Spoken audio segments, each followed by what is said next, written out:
was actually run earlier on today, but because they only did a lap and a half, they cannot hold or contest the event. We need to actually hold 2.5 laps before the event can be called an event or a race.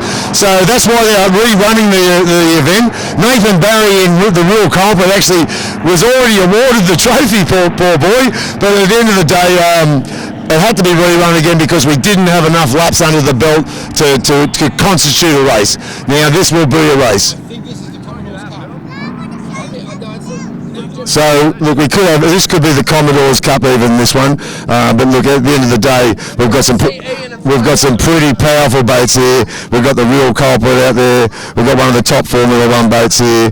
We've got 2 other blown boats sitting in there as well. But it's just the start of a new era of powerboat racing with all these sailboats. So as you can see, folks, they're up in the bay. They're just about to mill around up there. We've only got 4 boats starting this race, but 4 boats, 5 boats, 6 boats. We're only ever allowed 8 boats wide on the track. This is the rerun of the Jeff Stevens Memorial. So here we go, folks. We don't actually run for a lot of money in powerboat racing, which is a shame because we don't have the cubic dollars that other sports have, even though this costs hundreds of thousands of dollars. So yeah, as Tracy was saying, it's all about voluntary. It's not a paid sport like it is for the drivers, but for us volunteers and cameramen and commentators, it's just all voluntary. Yeah, it is, Andy. And it's a pleasure to be here. To be able to stand on the side of the river, watch hundreds of thousands of dollars worth of money just fly past you. Sometimes you watch hundreds of thousands of dollars worth fly past you and blow up, and it costs the boys a lot. But yes, it is a great sport to be in. I wish people would get more involved in it. Powerboat racing has been around since the day we've ever been able to put a boat on the water. Someone wanted to race each other. As you can see, the boat mills around because, as you can see, there's a lot of rollers coming through the river at the moment. Those rollers can affect the boats in massive ways and that. But so they can. They actually try to make sure that the water's pretty flat before they start off with the start boat.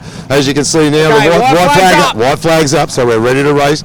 They come down and follow Hang on to your hats. Hang on to your heads. This will be a race, this one. And that we'll see how Nathan Barry goes again. Pole sitters, please, mate. Pole sitter Nathan Barry. I think we have... in second is Bulldog, in third was Chevy Chase, and in fourth is on our Formula One powerboat. Peter, his name is. Peter's on the Formula One. They're racing! What a great start.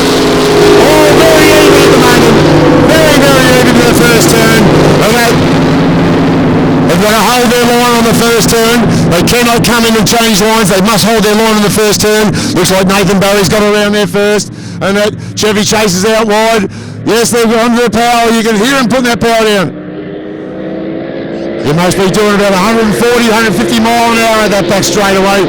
Bulldog in second place. Chevy Chase in third. Nathan Barry in first place, in the real culprit. And Bulldog coming up in second. Watch them put this power down as they come out of the turns, folks. Chevy Chase in third place. What a race. They're very close to the front here. There's not much between them both. This is really pushing the pedal to the metal here. So Nathan Barry's gone around turn 1 in first place. Bulldog in second, Chevy Chase in third, and Paul in third. And then, looks like Bulldog's really got a run on him now on the back straightaway. Looks like Bulldog's taking over Nathan Barry. Nathan Barry's got to put his pedal to the metal now. Here we come into the corner.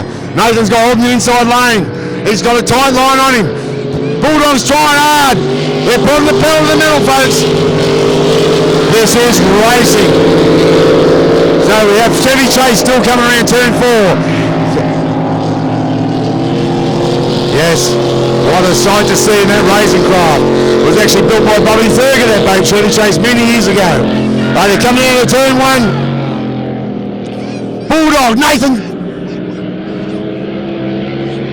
Yes, it's a very close race here. Real culprits coming up the inside. Right, sounds like it's gone a bit fat, the boat. Right there, Nathan's trying hard. Bulldog's on the outside. He's got a better run on him. And it's going to be hard. And Bulldog's going to win it. Nathan Barry in second. And Chevy Chase in third. What a race, folks. What a race that was. And That was amazing, folks. It took my breath away just trying to watch it and listen. The noise that they make out of these big zooming pipes is incredible. But to see Chevy Chase there with Damon Thurger, Paul in the Formula One, don't be disappointed, Paul. You at least made the final. It does take a lot to qualify for these races. It's not just you go in the race and pay for a race. You've actually got to go in there, and some of these races you've got to qualify for. Looks like Nathan may have won the first round. Unlucky Pete for making that race. I was just going to say Vici, but mate, when you've got three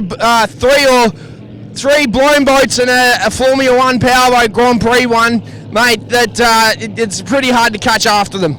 It certainly is, you know. But I tell you what, Bull did do a great job of catching up to the real culprit there. You know, like Nathan was on the pedal to the